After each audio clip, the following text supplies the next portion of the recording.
Welcome. कैसे आप लोग? उम्मीद करते हैं बहुत अच्छे होंगे या अच्छे होने का नाटक कर रहे होंगे। हम लोग आज शुरू करने जा रहे हैं सेक्टर्स ऑफ इंडियन इकोनॉमी का लेक्चर नंबर 2। इससे पहले आशा करते हैं आपने लेक्चर नंबर 1 देखा होगा और चीज़ें समझ में आई होगी। उस लेक्चर के अंदर हमारे साइड से मिसिंग क्या हो गया था, जो ग्राफ था आपका, graph number 1, graph number 2, graph number 3 मैंने एक्सप्लेन तो जरूर किया था, बट वो इमेज लगाना मैं भूल गया था। ठीक है, आप आशा करते हैं वो थोड़ा सा आपने मैनेज किया होगा, चीज़ों को आपने देखा होगा। ठीक है, अब मैं देखता हूँ पेज नंबर 25 आपके पास। जब भी मैं जो भी सोशल साइंस की टॉपिक में पढ़ाऊँ, मैं आशा करता हूँ आपके पास जितने भी एनसीईआरटी बुक है वो आपके पास अवेलेबल होगी, और जिस टॉपिक को मैं पढ़ाऊँगा वो आपके पास अवेलेबल होगी। ठीक है, चलिए तो page number 25, where are the most of the people employed. Heading है where are the most of the people employed. आपने ग्राफ देखा था, फिर से एक बार ग्राफ देखिए, ग्राफ नंबर 2 को और ग्राफ नंबर 3 को।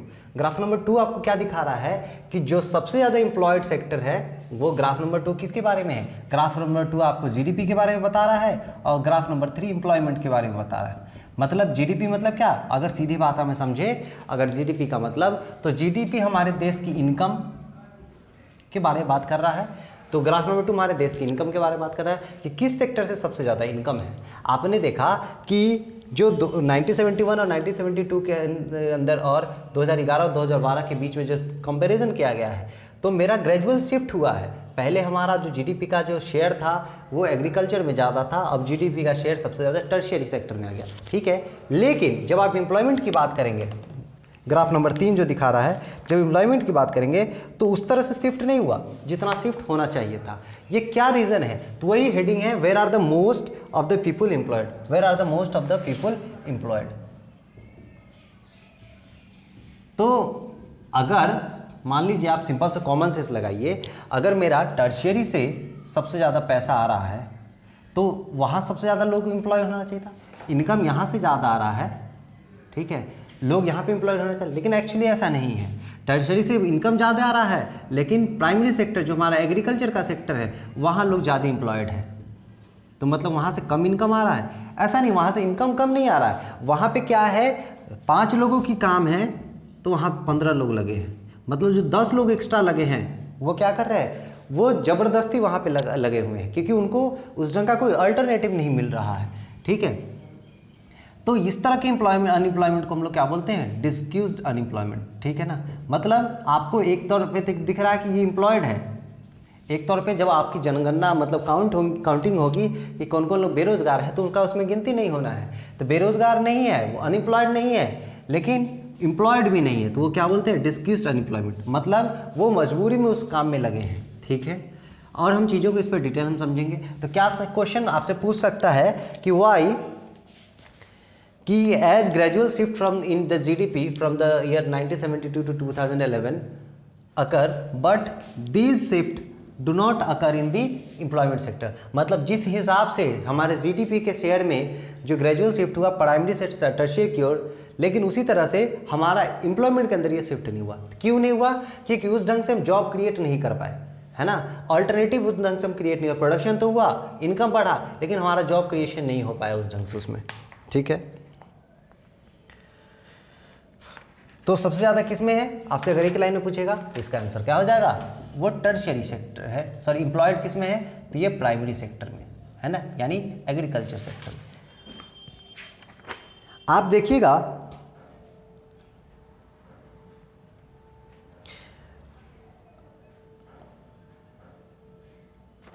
ज़्यादातर एग्रीकल्चर सेक्टर में अनएम्प्लॉयड है। मतलब अनएम्प्लॉयड कहने का मतलब अंडर एम्प्लॉयड है। अंडर एम्प्लॉयमेंट का मतलब क्या हो गया कि अगर मान लीजिए 10 लोग हैं किसी फील्ड में लगे हुए, अगर हम 6 लोग को इसमें से हटा दें, फिर भी हमारे प्रोडक्शन पे कोई इफेक्ट नहीं पड़ेगा। इसका मतलब क्या था कि 4 लोग का काम 10 लोग मिलके कर रहे हैं, है ना। 4 लोग का काम 10 लोग मिलके कर रहे हैं, मतलब 6 लोग जो एक्स्ट्रा है, ये जो 6 लोग एक्स्ट्रा है जबरदस्ती घुसे हुए हैं, यही कहलाता है अंडर एम्प्लॉयमेंट। ठीक है ना, अंडर एम्प्लॉयमेंट। ठीक है,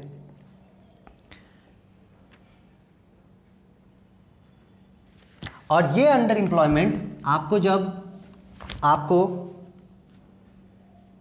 जब ये देखा जाता है कि किसके पास जॉब नहीं है, किसके पास है, तो उसमें ये छुप जाता है कि ये तो लोगों को दिखता है ये तो काम कर ही रहा है, ये बैठा थोड़ी है, लेकिन एक्चुअली में ये काम नहीं कर रहा है, ये उसमें लगा हुआ है क्योंकि इसको कोई अल्टरनेटिव ढंग का काम नहीं मिल रहा है। ठीक है, तो इसीलिए इसको हम लोग क्या बोलते हैं, डिस्क्यूज्ड अनएम्प्लॉयमेंट, डिस्क्यूज्ड अनएम्प्लॉयमेंट। ठीक है, मतलब एम्प्लॉयमेंट हो के भी अनएम्प्लॉयड है क्योंकि उस लेवल का इसको सेटिस्फैक्शन लेवल का इसको जॉब नहीं मिल रहा है।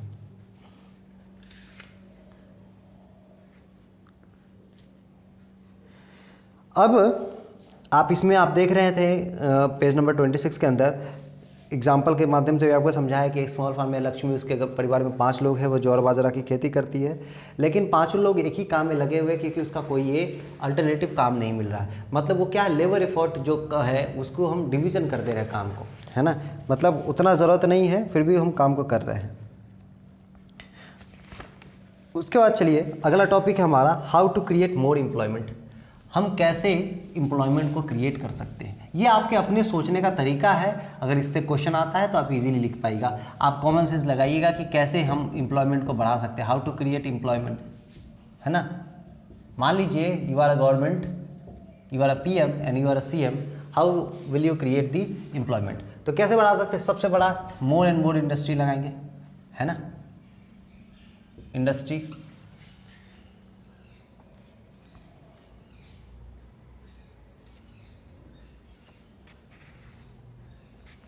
और फिर क्या करेंगे सबसे, उसके बाद अगर हम गांव स्तर की बात करेंगे, आप गांव में देखते हो मनरेगा काम करता है, आप एक मतलब कैनल ही खुदवाने लगे। ठीक है, कैनल मतलब अगर नहर खुदवाते हैं तो उसमें भी लोग कुछ एम्प्लॉयड हो जाएंगे।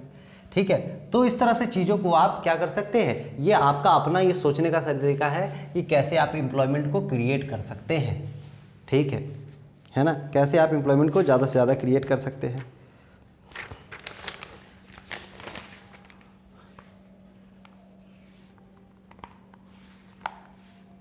और इसका एकमात्र विकल्प है, क्योंकि अगर हमारा टर्शियरी सेक्टर, ऐसा थोड़ी है कि एक ही सेक्टर हमारा ये काम करेगा, तो हमारा जो एग्रीकल्चर सेक्टर है उसको भी मजबूत करने की ज़रूरत है, मतलब उसमें भी इनोवेशन करने की ज़रूरत है, ताकि हम जो लोग उसके अंदर एम्प्लॉयड है वो अंडर एम्प्लॉयमेंट की श्रेणी में नहीं रह सके, है ना। इनोवेशन करें ताकि लोग अंडर एम्प्लॉयमेंट की श्रेणी में नहीं रह सके, वहाँ से भी मैक्सिमम उनको प्रॉफिट हो। ठीक है, अगर 5 लोग लगे हैं तो 5 लोग एवरेज जो उनका है इनकम वो वहाँ से अर्न हो जाए तो वो एम्प्लॉयमेंट की श्रेणी में आ जाएंगे, है ना। तो हमारे हर सेक्टर को मजबूत करने की ज़रूरत है। तो एग्रीकल्चर में क्या कर सकते हैं, इनोवेशन कर सकते हैं, बीज को मतलब ऐसे से हम इनोवेशन करें ताकि जो मेरा प्रोडक्शन है, जो प्रोडक्टिविटी है वो तेज़ी से बढ़े, क्योंकि हमारा प्रोडक्टिविटी बढ़ाना इंपॉर्टेंट है। मैंने पिछले क्लास में पूछा था कि प्रोडक्टिविटी क्या है, तो पर स्क्वायर किलोमीटर में जो प्रोडक्शन हो रहा है उसको हम लोग बोलते हैं productivity. Productivity is basically rate, है ना। अब आप देखिएगा कि आपको पता होगा कि इंडिया, आप लोग सुनते होंगे अगर न्यूज़ चैनल देखते होंगे, ऐसे न्यूज़ चैनल देखना नहीं चाहिए, बहुत हमेशा हंगामा होता रहता है। तो हमारा देश युवा का देश होता है, बोला जाता है ना। इंडिया युवा का देश है, क्यों, क्योंकि यहाँ 46% लोग, 46% लोग जो है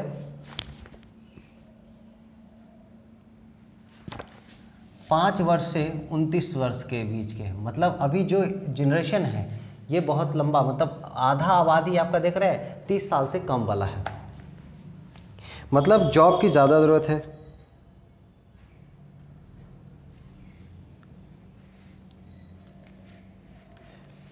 तो आप जैसे भी आप जॉब को क्रिएट कर सकते हैं, बहुत तरीका। इसके ऊपर आप देख रहे हैं कि जो 52% ये लोग हैं, कुछ लोग एजुकेशनल इंस्टीट्यूट में हैं, है ना।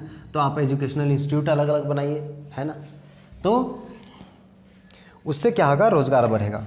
उसके बाद मैंने बताया महात्मा गांधी जो योजना था, Mahatma Gandhi national rural employment, MNREGA, Mahatma Gandhi national rural employment guarantee act, है ना, मनरेगा, महात्मा गांधी। ठीक है, महात्मा गांधी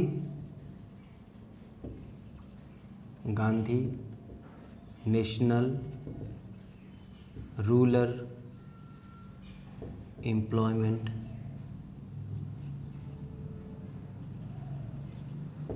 गारंटी एक्ट। ठीक है, ये कब बना था? तो ये 2005 में बना था, कांग्रेस के समय बना था।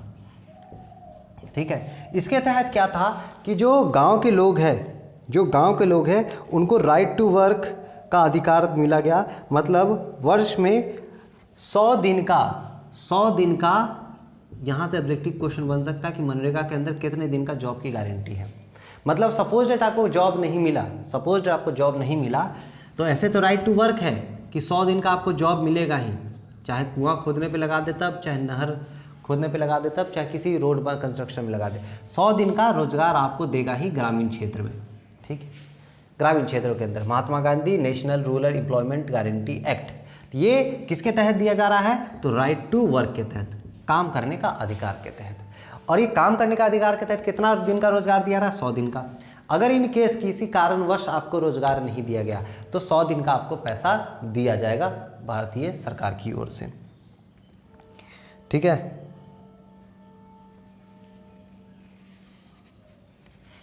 जिससे क्या होगा, मान लीजिए अब लोग बाध्य हो जाएंगे, मतलब गवर्नमेंट मान लीजिए आपको, सिंपल सी बात है, आपको ऑर्गेनाइजेशन चला रहे हैं, उसके ऑर्गेनाइजेशन में आपको इस शर्त पे चला रहा है कि आपको हम जॉब दिए तो ठीक है, अगर नहीं देंगे तो उतना दिन का हम पैसा देंगे, तो आप क्या करिएगा? कुछ ना कुछ तो काम कराइएगा। ठीक है, तो इसी तरह यहाँ भी है, 100 दिन का आपको सरकार फ्री में पैसा देना का बात हो जाएगा, तो सरकार बोलेगा तो अच्छा, इससे अच्छा है चलो तुम यार नहर ही खोद दो, ठीक है, तुम चलो कुआं ही निकाल दो, एक रोड ही बना दो, रोड में मिट्टी डाल दो। तो इससे क्या होगा ना कि लोग का, ये सरकार से भी काम हमारा ज़्यादा होगा, डेवलपमेंट ज़्यादा होगा, इंफ्रास्ट्रक्चर डेवलप होगा, क्योंकि मजबूरी होगा, चलो काम कराना है इससे, तो हमारे पास कोई काम नहीं, कुछ तो काम तो ढूंढेंगे हम, तो इसलिए आप पेड़ ही लगाने लगे। मान लीजिए कोई काम नहीं दिख रहा, तब बोले चलो 1000 पेड़ का 1 करोड़ पेड़ लगाना है, चलो सब लगाओ पेड़।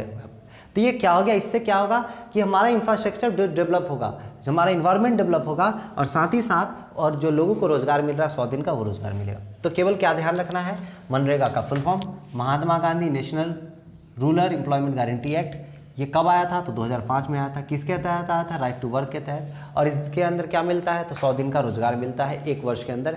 अगर 100 दिन का रोजगार नहीं मिला तो गवर्नमेंट 100 दिन का पैसा उसको पे करेगी। ठीक है, अब आते हैं डिवीजन ऑफ सेक्टर्स, मतलब सेक्टर्स का डिवीजन किस किस फॉर्म में? Organise sector, division of sector, organise sector और अनऑर्गेनाइज सेक्टर, ऑर्गेनाइज सेक्टर और अनऑर्गेनाइज्ड सेक्टर। ठीक है,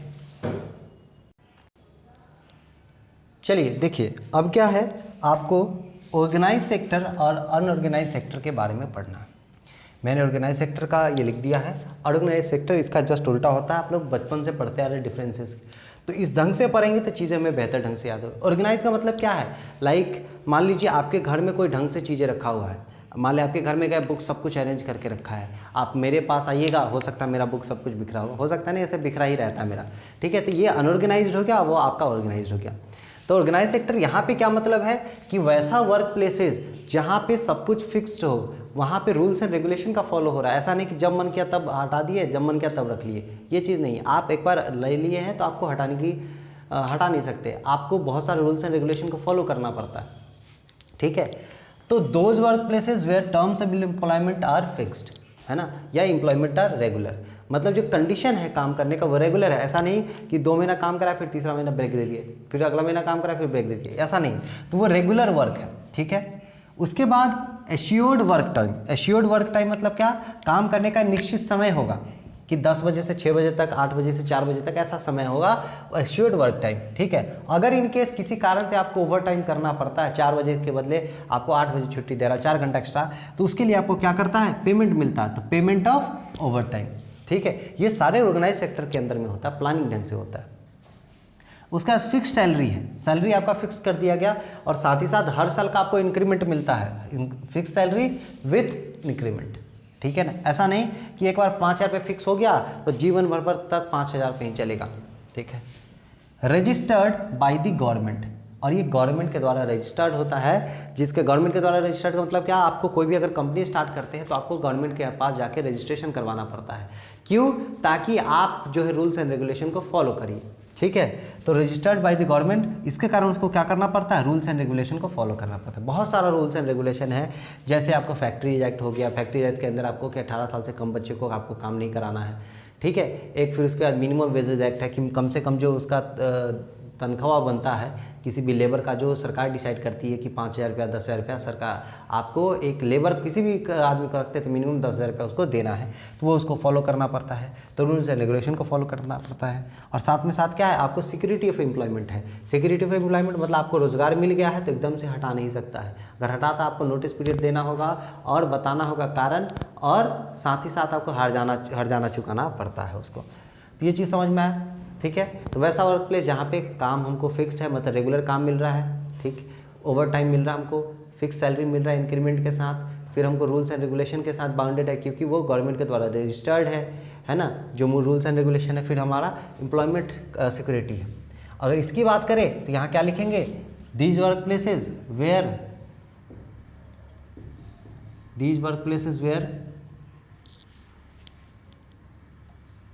terms of employment are not regular,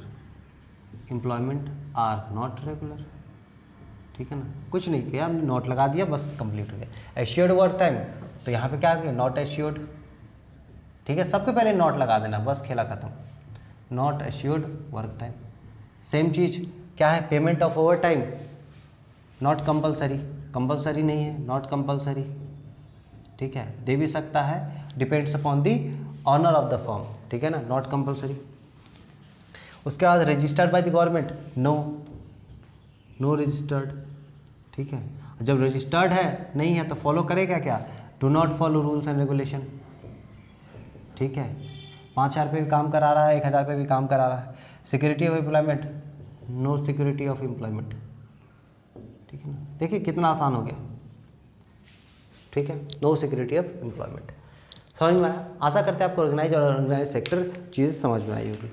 अब बारी है हमारा कि कैसे हम पेज नंबर 32, चलिए पेज नंबर 32 में पढ़ने से पहले मैं बताऊं, उससे पहले आप एक बार फटाफट उसको रीडिंग करिए।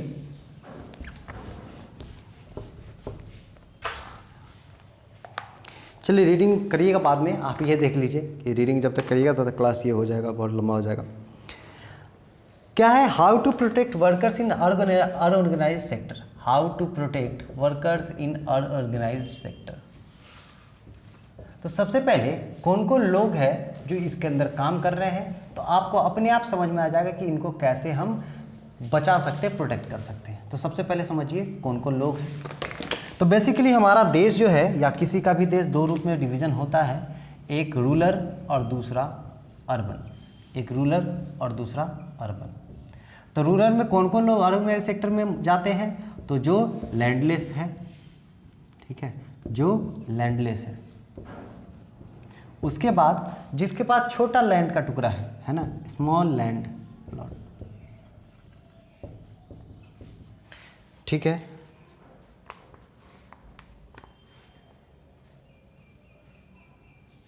उसके बाद जो वीवर्स है, सूत काटने वाले, ब्लैक स्मिथ है, कारपेंटर है, गोल्ड स्मिथ है, ये सब सारे, कॉबलर, ये सब सारे कुछ आ जाएंगे इसके अंदर, रूलर के अंदर। ठीक है, तो ये सारे क्या है, फार्मर कैटेगरी के, सारे क्या है, फार्मर कैटेगरी के।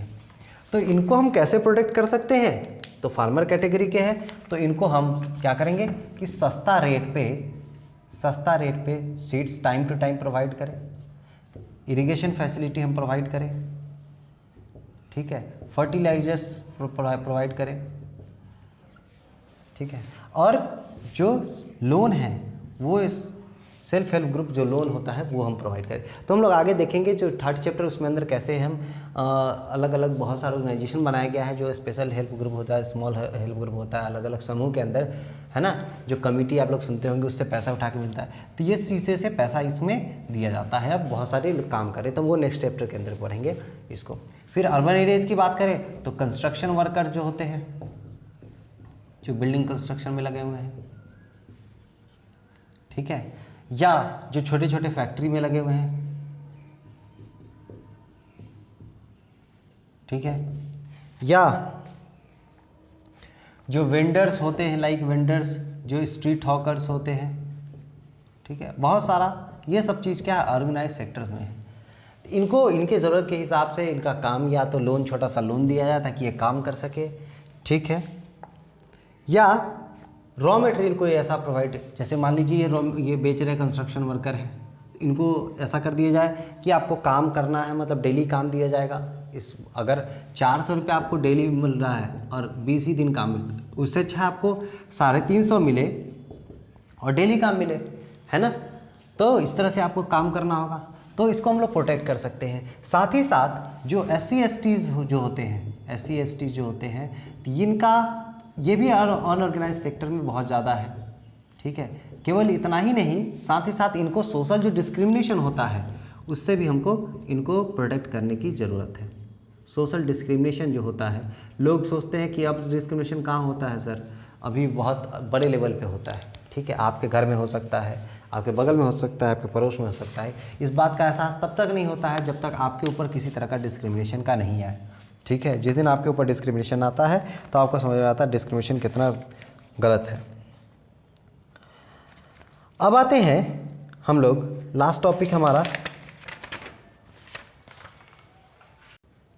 अब हम मेरा टॉपिक है sectors in terms of ownership, मतलब वैसे सेक्टर, वैसे खंड जो किसके बेसिस पे डिवाइड किया गया है, ऑनरशिप के बेसिस पे। ऑनरशिप मतलब मालिकाना हक किसका है, एक हो गया प्राइवेट और दूसरा हो गया पब्लिक। तो दोनों का ज़रूरत क्यों है, आप चीज़ों को समझिए। जैसे अगर मान लीजिए कि प्राइवेट कंपनी है, रोड बनाएगी, तो वो क्या करेगी, खर्च बहुत करेगी। रोड बनाएगी तो खर्च करेगी, तो वो क्या करेगी, आपके टैक्सेस बहुत लेगी। जिस रोड पे चलने का आपको 20 रुपया भी टैक्स लग रहा है, सपोज डैट हो सकता है वो आपसे अब 2000 रुपया ले।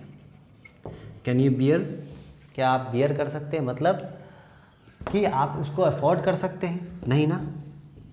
उसी तरह मान लीजिए हॉस्पिटल है, इसमें प्राइवेट भी है और सरकारी भी है। हॉस्पिटल है, अगर 1 लाख का इलाज हो रहा है, ठीक है, 5000 का दवा आ रहा है, क्या बहुत से लोग इसको बियर कर पाएंगे, नहीं कर पाएंगे। इसलिए भी हमारा क्या आता है, अब आता है पब्लिक सेक्टर। तो मतलब वैसा एफर्ट। अब एक और एग्जांपल ले लीजिए, जैसे हम आपको एक बार बताए थे MSP, मिनिमम सपोर्ट प्राइस, है ना, मिनिमम सपोर्ट प्राइस। मान लीजिए 25 रुपये किलो अभी, या 28 रुपये 30 रुपये किलो सपोज रेट आटा मिल रहा है, 30 रुपये किलो आटा मिल रहा है, ठीक है। तो क्या हर आदमी 30 रुपये आटा खरीद पाएगा, क्या नहीं खरीद पा रहा। तो उसके लिए गवर्नमेंट क्या करती है, राशन कार्ड बना रखी है। तो वो क्या करती है, किसान से गेहूं खरीदती है, चावल खरीदती है, और वो राशन कार्ड के माध्यम से गरीब इसको देती है। तो गेहूं से मतलब किसान से उसने क्या किया, वो सामान खरीद लिया, किसान से उसने सामान खरीद लिया, और उसी सामान को फिर किसको बेच दिया, एक आम मतलब इंसान को बेच दिया। तो मतलब आप देख रहे हैं कि किसान से खरीदा और कंज्यूमर्स, दूसरे कंज्यूमर्स को बेचा। तो किसान को भी सपोर्ट किया और साथ ही साथ कंज्यूमर को भी सपोर्ट किया, ठीक है। तो मतलब कि वैसा एक्टिविटीज़ जो कि गवर्नमेंट को चलाना ज़रूरी है, ताकि जो प्राइवेट सेक्टर है उस पर बहुत ज़्यादा पैसा नहीं ले कर सके, कि इम्प्लीमेंट नहीं कर सकते, इसलिए हमें पब्लिक सेक्टर की फर्म की ज़रूरत होती है। तो प्राइवेट सेक्टर मतलब जो आम इंसान, तो बेसिकली प्राइवेट सेक्टर जो भी होगा, आप ही अगर इंडस्ट्री लगा रहे हैं तो आपका मैक्सिमम क्या टारगेट होगा कि मैक्सिमाइजेशन ऑफ प्रॉफिट। आपका मेन मोटो यही रहेगा, ज़्यादा से ज़्यादा प्रॉफिट लेना, ठीक है ना। और ये क्या है, सेटिस्फैक्शन ऑफ पीपुल, लोगों की सेटिस्फैक्शन, लोगों की नीड को पूरा करना या fulfil the needs of people, ठीक है। इसीलिए आपको बहुत सारी चीज़ों पे क्या मिलता है, अनुदान जिसको बोलते हैं, लाइक रिबेट बोल लीजिए,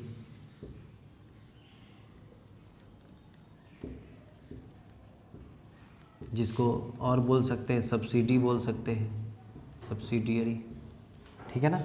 मतलब वो सामान 1000 का है, लेकिन आप चूंकि 1000 नहीं पे कर सकते हैं, इसलिए गवर्नमेंट आपसे बोल रही है आप 600 रुपये आप दे दीजिए, 400 रुपये आपके जगह पे हम दे देंगे। ये हो गया सब्सिडरी। तो ये गवर्नमेंट का काम है कि आपके जो उसके लोग हैं उसका देख रेख करना, उसकी जो ज़रूरत की चीज़ें, जो उसकी नेसेसिटी की चीज़ें हैं उसको सस्ते दर पे प्रोवाइड करना।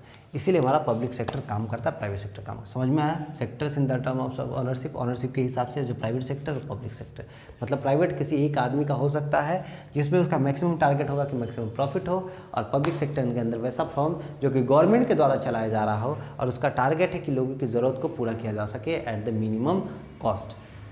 Thank you very much. आशा करते हैं आपको चीज़ें समझ में आएगी। फिर भी कोई डाउट हो please put your doubt in the comment section. और जल्द आ रहा आपका ज्योग्राफी का सेशन आज रात 8 बजे।